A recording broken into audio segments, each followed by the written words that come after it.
Para la mayoría de nosotros, la idea de la posesión evoca imágenes de enormes películas de terror de Hollywood, como el cuerpo retorcido de Regan en El Exorcista o la inquietante muñeca Annabelle. Probablemente pensamos en agua bendita y sacerdotes cristianos.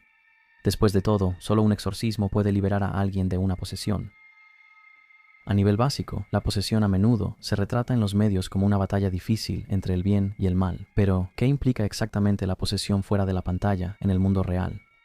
¿Y de dónde proviene esta práctica del exorcismo?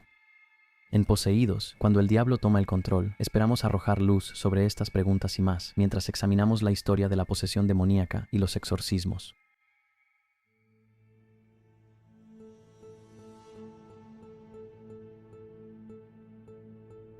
La posesión se describe como una condición que implica un cambio drástico en el comportamiento y la personalidad. Los síntomas de la posesión espiritual incluyen gritos, habla ininteligible, arrebatos violentos, enfermedades persistentes y movimientos bruscos.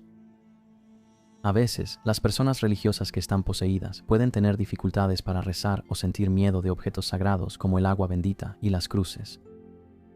Se dice que todo tipo de entidades pueden poseer el cuerpo de una persona, incluyendo ángeles, demonios o incluso fantasmas. Aunque la posesión suele asociarse con el cristianismo, especialmente en los medios de comunicación, el concepto existe en muchas otras culturas y religiones, incluyendo el budismo, el hinduismo, la Wicca y el vudú haitiano, por nombrar algunas. Estas religiones suelen tener varios espíritus con diferentes motivos, y el concepto de posesión se aborda de muchas maneras distintas.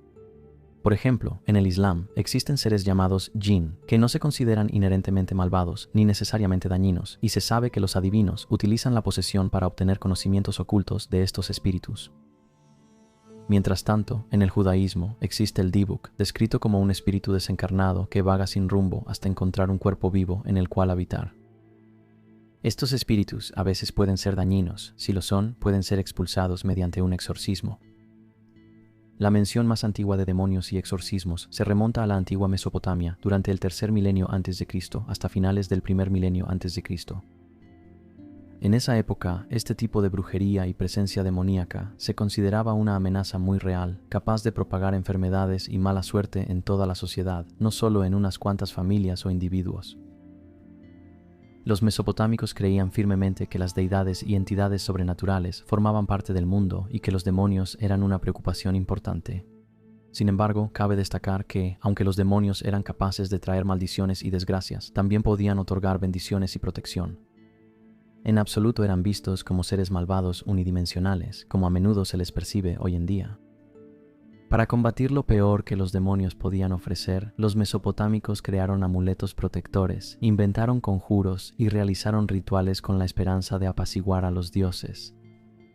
Algunos de los demonios más temidos de la época incluían a Lamashtu, quien era capaz de causar daño a las madres durante el parto, traer enfermedades a los bebés e incluso arrebatarles los hijos a sus padres.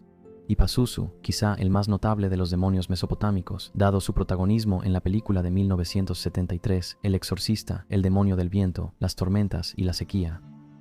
Aunque a menudo se le veía como un espíritu particularmente malicioso, se sabía que protegía contra otras fuerzas oscuras, incluyendo a Lamashtu.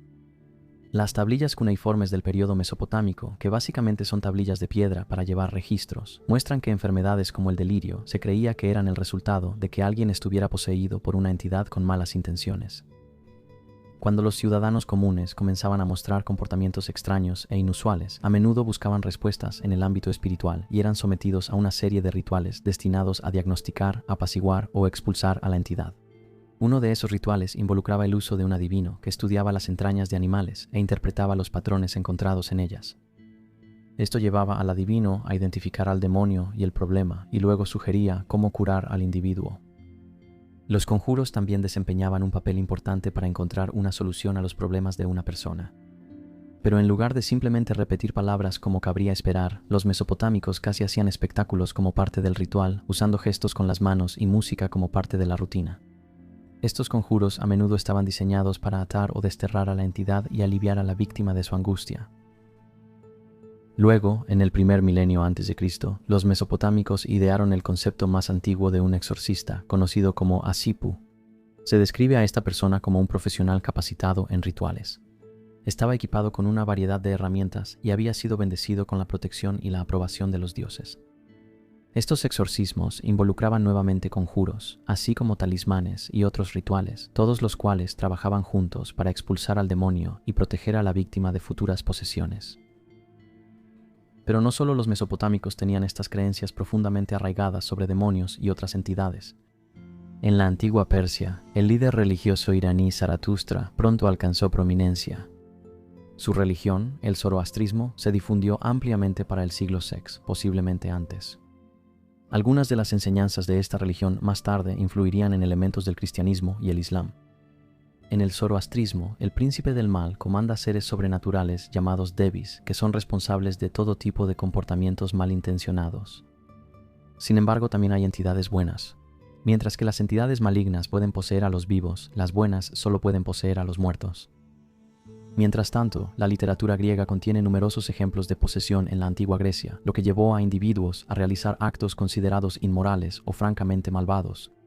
Y los romanos continuaron con esta creencia, pero le agregaron su propio giro, creyendo que no solo existían los malos espíritus, sino también entidades que no eran inherentemente malignas. Esta entidad, a la que llamaban genio, podía habitar no solo cuerpos humanos, sino también objetos o lugares. A menudo se consideraba que las familias gobernantes estaban poseídas por un genio que les daba la autoridad adecuada para gobernar sabiamente. Estas creencias antiguas de Mesopotamia parecen haber permeado todo tipo de culturas y religiones a lo largo de los siglos, incluyendo, por supuesto, el cristianismo.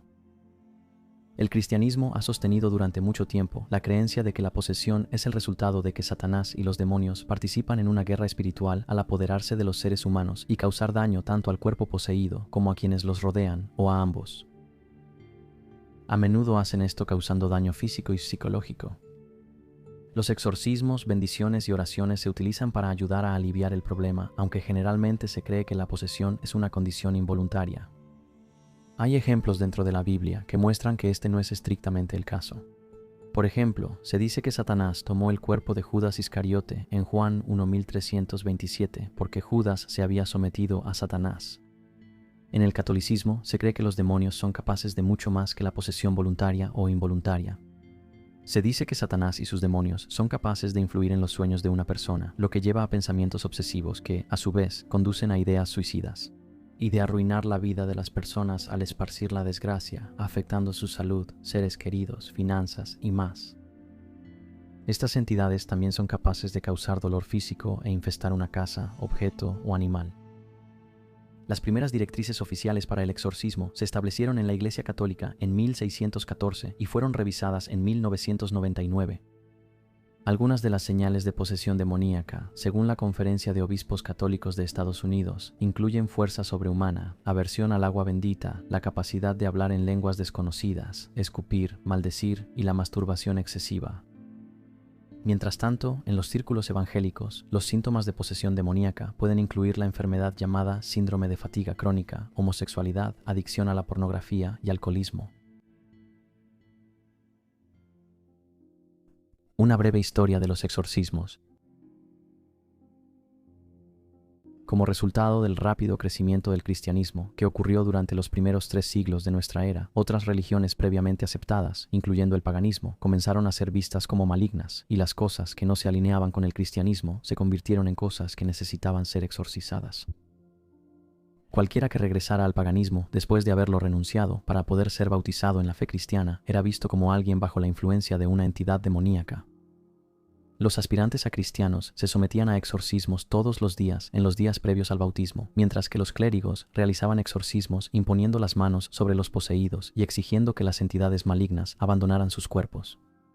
En la Alta Edad Media, los cristianos podían esencialmente exorcizarse a sí mismos, visitando un santuario o rezando por ayuda, lo que los acercaba más a Dios y los alejaba del mal. El profesor de filosofía, teología y religión de la Universidad de San Leo, Stephen Oakey, describió el exorcismo como una oración o ritual destinado a eliminar la influencia de un poder demoníaco o maligno sobre una persona. A menudo se asocia con el catolicismo, en parte debido a las referencias repetidas y explícitas a Jesús. Expulsar espíritus en los primeros 4 libros del Nuevo Testamento de la Biblia, también conocidos como los Evangelios. Los Evangelios cuentan la historia de Jesús de Nazaret, cuyas enseñanzas se convirtieron en la base del cristianismo. Y en el Evangelio de Marcos, escrito alrededor del año 70 después de Cristo, se menciona por primera vez a Jesús expulsando espíritus malignos.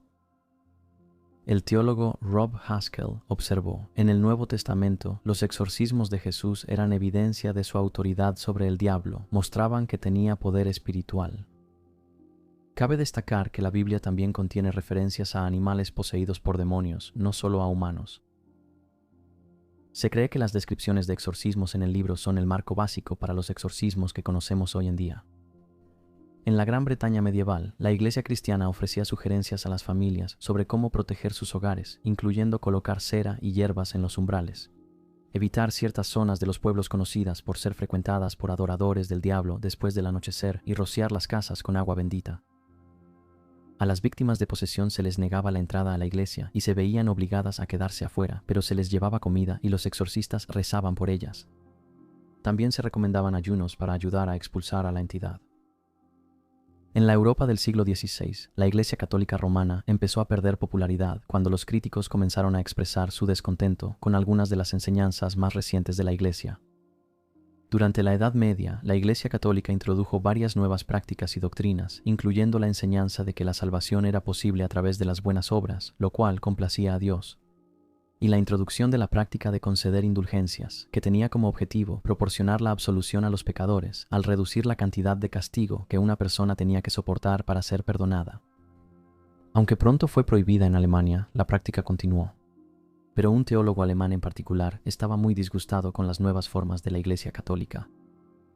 Martín Lutero escribió una lista de sus quejas y supuestamente la clavó en la puerta de la iglesia de su universidad en 1517, lo que finalmente llevó a la Reforma Protestante. En 1521 fue excomulgado de la Iglesia Católica. Después de esto, Lutero, quien más tarde sería considerado un destacado reformador de la época, comenzó a expresar sus propias ideas sobre cómo debería ser el cristianismo, escribiendo y publicando copias de su doctrina.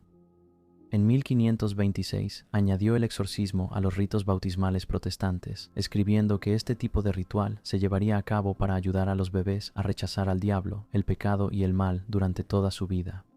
Estos exorcismos no se usaban para expulsar una fuerza demoníaca, sino más bien para proteger. Incluían oración y ayuno, y a veces incluso participaban comunidades enteras. La profesora asistente de inglés, Catherine Walker, quien se especializa en la historia de la magia en la Universidad de Nevada, señaló que en la Inglaterra de la Edad Moderna tenemos muchos registros de exorcismos fantásticos realizados por clérigos y, a veces, por exorcistas profesionales. Algunos de estos últimos fueron desenmascarados como fraudes. Con el tiempo, la práctica de los exorcismos se desvaneció entre los protestantes, principalmente debido al escepticismo y la hostilidad hacia el ritual.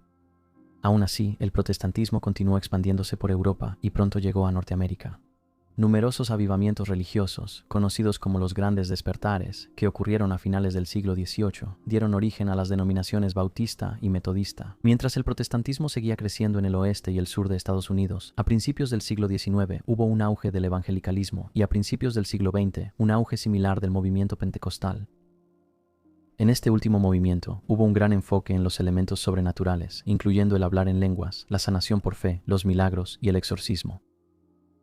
A lo largo de la primera mitad del siglo XX, ambos movimientos continuaron creciendo, pero el grupo pentecostal en particular atrajo a gente común con su promesa de dones sobrenaturales y curaciones milagrosas. Durante la década de 1960, tanto protestantes como católicos comenzaron a adoptar el estilo de adoración pentecostal, un movimiento que se conoció como cristianismo carismático. Los cristianos carismáticos también participaron en el ritual de exorcismos, y hasta bien entrada la década de 1970, la práctica seguía siendo popular. Esta demanda por tales prácticas creció con la publicación de la novela El Exorcista en 1971 y en 1973, con el estreno de la adaptación cinematográfica. En 1994, tras el aumento en la demanda de exorcismos, se formó la Asociación Internacional de Exorcistas, abreviada como AIE. La Organización Católica Romana fue creada por 6 sacerdotes, incluyendo al padre Gabriel Amorth y al padre Jeremy Davies, ambos figuras prominentes en la Iglesia Católica. El padre Amorth fue una persona particularmente controvertida, afirmando haber realizado al menos 60.000 exorcismos durante su vida. Recientemente fue interpretado por Russell Crowe en El Exorcista del Papa, que se basó en las 2 memorias de Amorth. La AIE ofrece capacitación y apoyo a los exorcistas y cuenta con alrededor de 400 miembros en 30 países hasta 2024. Su membresía consiste únicamente en sacerdotes que han sido autorizados por sus obispos para realizar estos rituales, y la gran mayoría son miembros de la Iglesia Católica. El objetivo del grupo es crear conciencia, entre otras diócesis, sobre el creciente número de posesiones demoníacas que ocurren en todo el mundo y continuar capacitando a los sacerdotes para que sean capaces de manejar cualquier situación que puedan encontrar al realizar un exorcismo. Pero no es solo la AIE la que busca expulsar demonios de sus víctimas. El Dr. Richard Gallagher es otro individuo notable en el mundo de los exorcismos. Un psiquiatra certificado y educado en la Ivy League, Gallagher enseña en la Universidad de Columbia y en el Colegio Médico de Nueva York, y pasó sus primeros años creyendo que las historias de posesión eran una forma de explicar las enfermedades mentales, especialmente en los primeros años de la sociedad, cuando condiciones como la depresión, la ansiedad y las alucinaciones aún no habían sido nombradas ni estudiadas. Gallagher se vio atraído al mundo de los exorcismos y la posesión a finales de los años 80, cuando fue presentado a una autodenominada sacerdotisa satánica. Un sacerdote católico se le acercó para pedirle su opinión sobre si la mujer sufría o no de una enfermedad mental. Gallagher recordó: yo era inclinado al escepticismo, pero el comportamiento de mi paciente superaba lo que podía explicar con mi formación. Él afirmó que ella podía identificar la debilidad de una persona y conocía las muertes de personas que nunca había conocido, incluida la madre de Gallagher, quien murió de cáncer de ovario. Varios testigos afirmaron que la mujer era capaz de hablar en varios idiomas, incluido el latín, que no podía hablar fuera de su supuesta posesión. Gallagher concluyó que esto no era psicosis. Era lo que solo puedo describir como una habilidad paranormal. Concluyo que ella estaba poseída. El Dr. Gallagher ha trabajado en cientos de consultas y afirma que, en la gran mayoría de los casos de posesión, las víctimas son simplemente personas con problemas de salud mental. Simplemente hay algunos casos que no puede explicar. Señaló que hubo una mujer que pesaba como 40 kilos empapada. Ella arrojó a un diácono luterano que pesaba como 90 kilos al otro lado del cuarto. Eso no es psiquiatría. Eso va más allá de la psiquiatría. Refiriéndose a sí mismo como consultor, Gallagher ha estado ayudando a los clérigos a distinguir entre problemas de salud mental y lo que él llama lo auténtico. Gallagher afirma que los mismos hábitos que forman lo que hago como profesor y psiquiatra, la mente abierta, el respeto por la evidencia y la compasión por las personas que sufren, me llevaron a ayudar en el trabajo de discernir ataques de lo que creo que son espíritus malignos, y, de igual importancia, a diferenciar estos eventos extremadamente raros de las condiciones médicas. Aunque dice que la posesión es rara, es real, señalando: paso más tiempo convenciendo a las personas de que no están poseídas que de que sí lo están. La posesión de Elizabeth Knapp. Echemos un vistazo a algunas posesiones notables que cuentan con una amplia investigación y evidencia que las respalda. El caso de Elizabeth Knapp es uno de los ejemplos de posesión más prolíficos jamás registrados. Su caso, que data de finales del siglo XVII, es considerado en gran medida como un precursor de los juicios de Salem de la década de 1690. Lo que muchos no saben es que los infames juicios de Salem no ocurrieron de manera aislada. Más bien, formaron parte de una tendencia más amplia de miedo puritano. Los puritanos, como muchos cristianos, creían en la existencia de Satanás y los demonios. También creían que las brujas trabajaban en conjunto con el diablo. Eventos como la muerte de grandes cantidades de ganado o condiciones de salud como enfermedades y convulsiones llevaban a muchos a concluir que una bruja o fuerzas demoníacas estaban involucradas. Esto llevó a los pastores a comenzar a realizar exorcismos para liberar a las personas de los demonios que las poseían. En el pueblo de Groton, a unos 80 kilómetros al oeste de Salem, Massachusetts, vivía Elizabeth Knapp, la hija de un agricultor. El 30 de octubre de 1671, ella tenía 16 años y trabajaba como sirvienta de un clérigo llamado Samuel Willard. Esa noche, aparentemente de la nada, Elizabeth comenzó a mostrar comportamientos extraños, incluyendo gritos, chillidos, llanto y risas, y afirmó ver figuras sombrías en el sótano de la casa de Willard. La posesión de Elizabeth fue documentada extensamente por Willard y el estudio resultante fue descrito como clínico. El propio Willard era reverendo en la iglesia de Groton y a menudo daba sermones sobre la condenación y la obediencia a Dios, advirtiendo frecuentemente a los jóvenes del pueblo que tuvieran cuidado porque, aunque Dios está listo para recibirlos, el diablo está listo para atraparlos. Justo después de que comenzara su extraño arrebato, Elizabeth se desplomó en el suelo en medio de la violencia, donde comenzó a convulsionar con saltos, tensiones y agitaciones extrañas. Se necesitaron 4 hombres para sujetarla y evitar que se agitara y golpeara a los demás. Durante este tiempo, ella gritaba las palabras dinero, dinero, pecado y miseria. La adolescente continuó mostrando estos comportamientos en los días siguientes. Supuestamente tuvo varios de estos episodios y afirmando haber visto visiones del diablo. En una ocasión, intentó hacer un pacto con Elizabeth mientras le prometía cosas que se adaptaban a sus caprichos juveniles. Dinero, habilidades, ropa fina, descanso del trabajo, mostrarle el mundo entero. Se decía que algunos de sus encuentros con el diablo eran de naturaleza sexual. Experimentaba dolores en todo el cuerpo, se agarraba a partes como el cuello y las piernas y gritaba, después de balbucear sobre estrangulamiento. A veces veía a 2 personas caminando a su alrededor. En otras ocasiones veía a un hombre flotando alrededor de su cama. Una vez intentó lanzarse al fuego.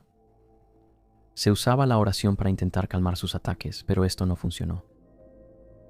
El 28 de noviembre, las convulsiones de Elizabeth duraron 48 horas. Durante este tiempo, ella afirmó ver criaturas míticas en la chimenea. Ella afirmó que había visto demonios en sus formas infernales, y más demonios de los que cualquiera de los presentes había visto hombres en el mundo. Además, ladraba como un perro y balaba como un ternero. Después del ataque de 2 días, Elizabeth quedó catatónica. Despertó el 8 de noviembre y afirmó haber sido atacada en varias ocasiones por el mismo diablo, haciendo un pacto con él y permitiéndole entrar en su cama. Willard observaría más tarde en sus escritos sobre la prueba que, durante el mes de diciembre, Elizabeth continuó sufriendo ataques violentos, adoptando una voz desconocida y profunda y hablándole a Willard a través de su cuerpo. Durante todo el invierno, Elizabeth luchó contra sus síntomas. Willard notó que mientras más extraños la visitaban, más violentos eran sus ataques. El 10 de enero de 1672 escribió que se reunió con la joven de 16 años para hablar sobre cómo estaba. Ella afirmó que el diablo tenía control sobre su cuerpo y que era muy poderoso, mucho más poderoso que ella, y agregó que también era capaz de apoderarse de su habla. La noche siguiente, Elizabeth comenzó a llorar incontrolablemente y pidió la presencia de Willard. Durante más de 1 hora estuvo atrapada en un ataque de llanto. Todavía seguía en ese estado cuando Willard se fue. Willard dejó de escribir después de esto, diciendo que dejaría más especulaciones sobre la posesión a quienes fueran más sabios, mayores y juiciosos que él. Caso 2. El exorcismo de Anneliese Michael. Nacida el 21 de septiembre de 1952 en Baviera, Alemania Occidental, Anna Elisabeth Anneliese Michel es quizás la persona real más famosa que fue sometida a un exorcismo tan brutal que la llevó a su muerte. Criada en una familia profundamente religiosa y católica romana, Anneliese asistía a misa 2 veces por semana junto a sus 3 hermanos. Su madre, Ana, tuvo un hijo ilegítimo en la década de 1940, lo que la obligó a usar un velo negro el día de su boda. Según se informa, ella se obsesionó con el arrepentimiento y transmitió esa ansiedad a sus hijos. En la década de 1960, Anneliese dormía en el suelo de piedra, intentando expiar los pecados de los drogadictos que dormían en la estación de tren local. Cuando tenía 16 años, después de experimentar una convulsión severa, Anneliese fue diagnosticada con epilepsia del lóbulo temporal. 2 años después, en junio de 1970, ella estaba internada en un hospital psiquiátrico cuando sufrió múltiples convulsiones. Después de su tercera convulsión, le dieron medicamentos anticonvulsivos por primera vez, pero no ayudaron con el problema. Ella describía frecuentemente ver caras de demonios, y más tarde ese mes le dieron un nuevo medicamento, Aolept, un antipsicótico diseñado para tratar enfermedades como la esquizofrenia. En 1973, Anneliese comenzó a asistir a la universidad. La describían como una persona callada y reservada, y sus compañeros la conocían como alguien temerosa de Dios. Ese mismo año, su estado mental empeoró cuando comenzó a experimentar depresión e ideas suicidas. También empezó a tener alucinaciones mientras rezaba y con frecuencia escuchaba voces que le decían que estaba condenada y que se pudriría en el infierno. Otra estancia en la unidad psiquiátrica no ayudó en nada y se frustró porque ninguno de los medicamentos que le recetaron a lo largo de los años había aliviado sus problemas. Además, empezó a tener miedo de los símbolos, objetos y lugares religiosos, incluyendo los crucifijos y el agua bendita. Después de un viaje a Italia con un amigo de la familia, se concluyó que la joven de 20 años necesitaba ayuda urgentemente, ya que estaba poseída por un demonio. Su familia estuvo de acuerdo, especialmente cuando su madre creyó haber visto estigmas en su hija. Se reunieron con varios sacerdotes para organizar un exorcismo, pero todos se negaron y recomendaron que Annalise y su familia buscaran ayuda médica. La Iglesia Católica tiene un conjunto estricto de requisitos que se deben cumplir para que se lleve a cabo un exorcismo, y además esos exorcismos requieren el permiso del obispo. Sin embargo, en los meses siguientes, la condición de Annalise no mejoró.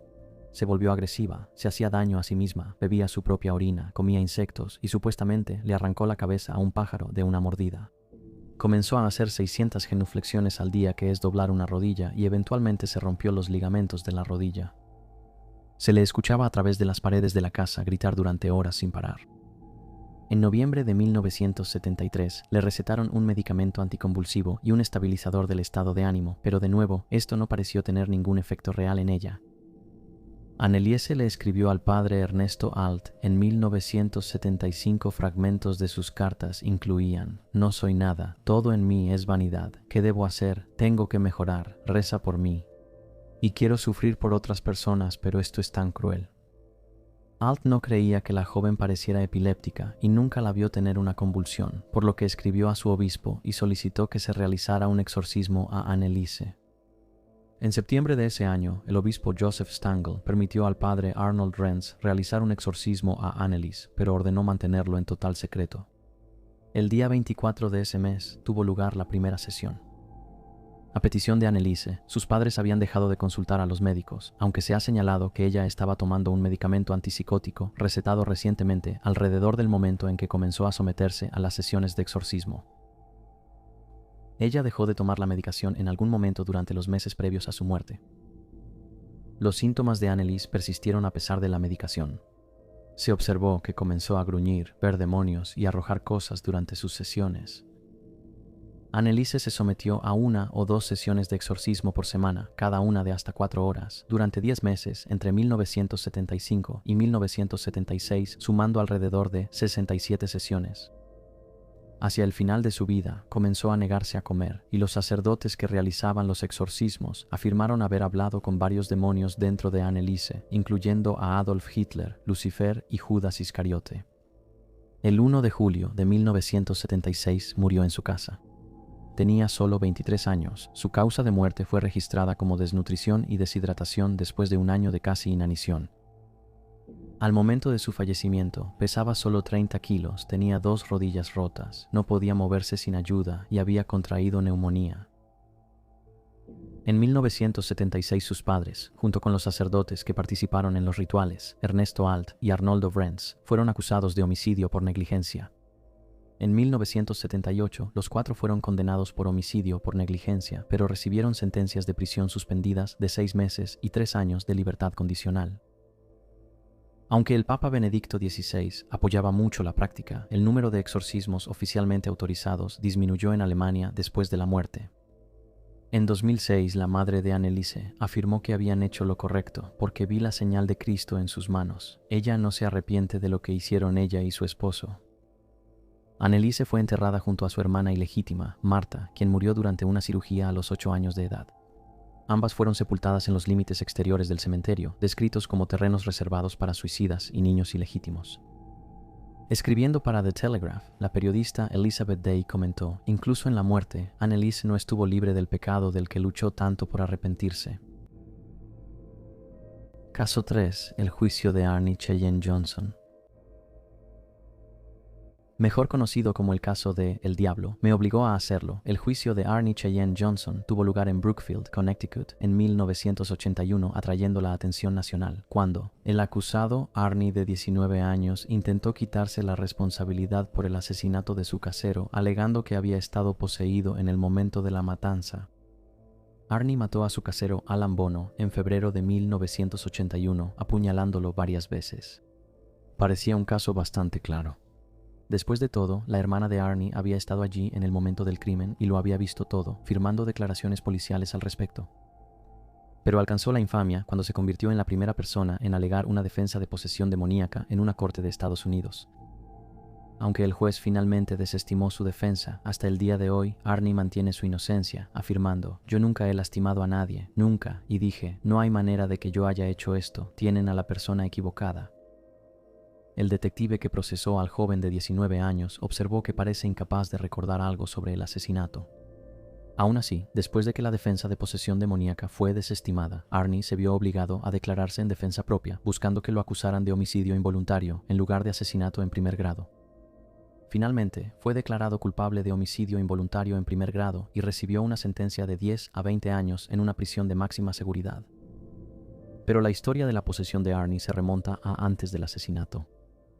En 1980, cuando David Glatzel tenía solo 11 años, afirmó que fue poseído por el diablo. David era el hermano menor de Debbie, la novia de Arnie, y fue a visitar a la pareja en su nueva casa. Allí se sintió abrumado por una sensación extraña y pronto descubrió a un anciano quemado y de aspecto oscuro que lo empujó a la cama y le dijo que le haría daño a la familia si se mudaban allí. Cada vez que David visitaba, veía al anciano, que tenía una barba blanca y vestía de manera casual. Su piel estaba carbonizada, como si se hubiera quemado.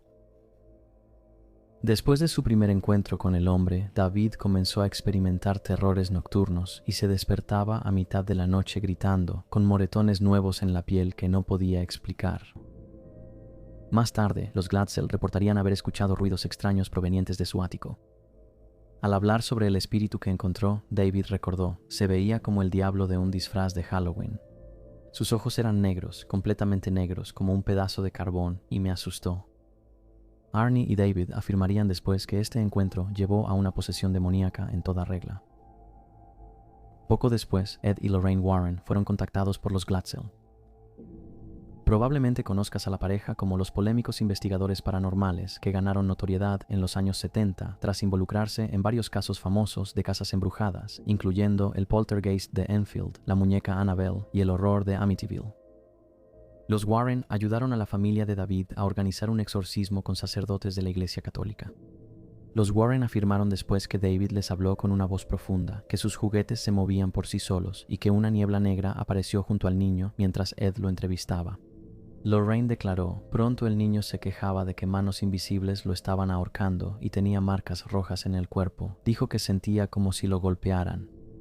En algún momento durante el exorcismo, David empezó a forcejear, lo que llevó a Arnie a intervenir. Le grité a esa cosa con todas mis fuerzas. Dije, deja en paz a este niño. Enfréntate a mí, aquí estoy, enfréntate a mí. Sentí que una frialdad me invadía, un frío helado. Lorraine dijo, Dios mío, ¿qué hiciste? A partir de este momento, los Warren y la familia Glatzel creyeron que el espíritu que había poseído el cuerpo de David se había trasladado al de Arnie.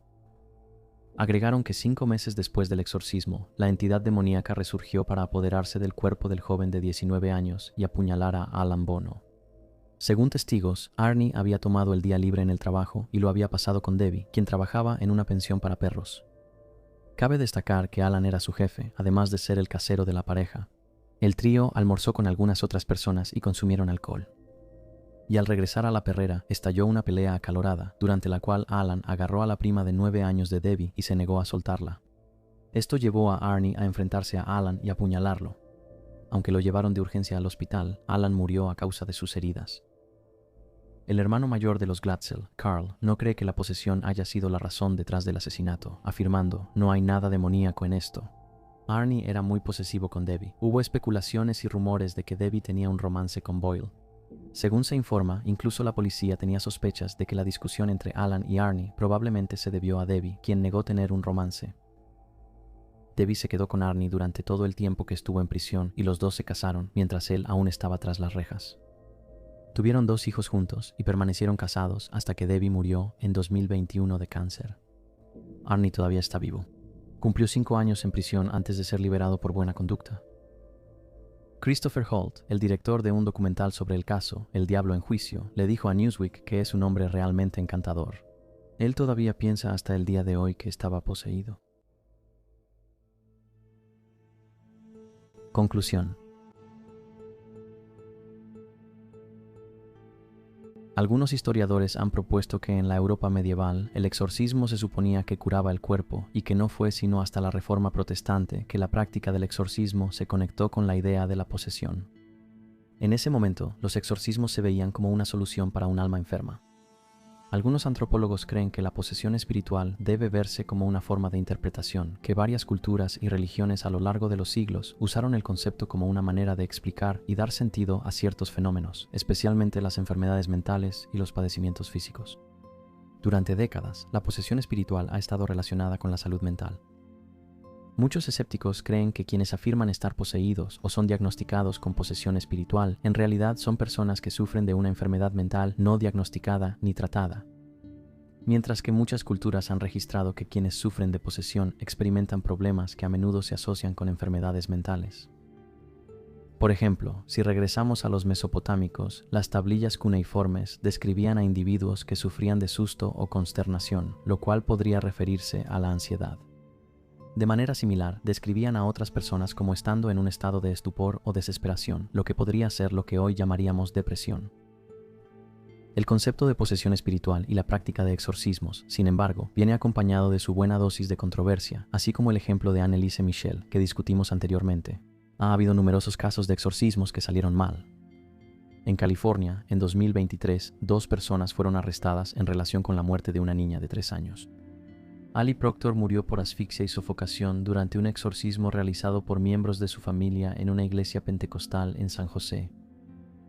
Los familiares creían que ella estaba poseída por un espíritu maligno.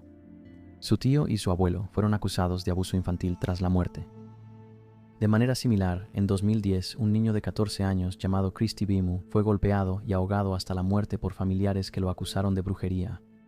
Mientras que en 2005, una monja rumana murió durante un exorcismo después de ser atada a una cruz, amordazada y privada de comida y agua durante varios días. En septiembre de 2023, el pastor Rick Morrow de la iglesia Beluga en Richland, Missouri, fue duramente criticado cuando afirmó que el autismo era el resultado de un ataque del diablo, diciendo: "El diablo los ha atacado, él les ha impuesto esta conformidad, los tiene justo donde quiere". Afirmó que la supuesta cura para el autismo era la oración, y dijo conocer a un ministro que ha visto a muchos niños autistas, que él expulsó al demonio y fueron sanados, y luego tuvo que orar y su cerebro fue reconfigurado y quedaron curados. La reacción pública que recibió Morrow por estas declaraciones lo llevó a renunciar a la junta escolar de la que era miembro. Ideas como esta no solo son profundamente ofensivas para muchos, sino que también pueden llevar a situaciones peligrosas. 20 años antes, en 2003, un niño autista de 8 años fue asesinado en Milwaukee, Wisconsin, después de que miembros de una iglesia le practicaran un exorcismo. Al igual que Morrow, esos familiares compartían la creencia de que un demonio invasor era responsable del autismo del niño. Es fácil suponer que la necesidad de exorcismos pronto será erradicada. Esta suposición está ligada a lo que se llama la narrativa de la secularización, que cree que la ciencia eliminará la creencia en lo sobrenatural, así como la influencia social de la religión. Pero sorprendentemente, la demanda de exorcismos solo ha aumentado con los años. Una encuesta de 2021 mostró que el 43% de los estadounidenses creen en la existencia de entidades demoníacas. Mientras que varios años antes, en 2018, el padre Vincent Lambert, el exorcista de la arquidiócesis de Indianápolis, dijo que solo ese año había recibido más de 1,700 solicitudes de exorcismo, el volumen de demanda más alto que ha recibido. En Italia, el número de exorcismos solicitados se ha triplicado en los últimos años, y los expertos predicen que se hacen hasta 500,000 de solicitudes cada año. El Dr. Richard Gallagher cree que la preocupación por el ocultismo y las espiritualidades alternativas son la causa principal de por qué tantas personas creen en la posesión y piensan que necesitan ayuda a través de un exorcismo. El padre Lambert está de acuerdo con las afirmaciones anteriores de Gallagher de que la mayoría de las personas simplemente están enfermas y no necesitan un exorcismo. Sugiere que solo alrededor de 1 de cada 5,000 personas que afirman estar poseídas está experimentando una posesión real, pero que ésta ciertamente sí existe. Entonces, ¿qué crees tú? ¿Las posesiones demoníacas son reales o no?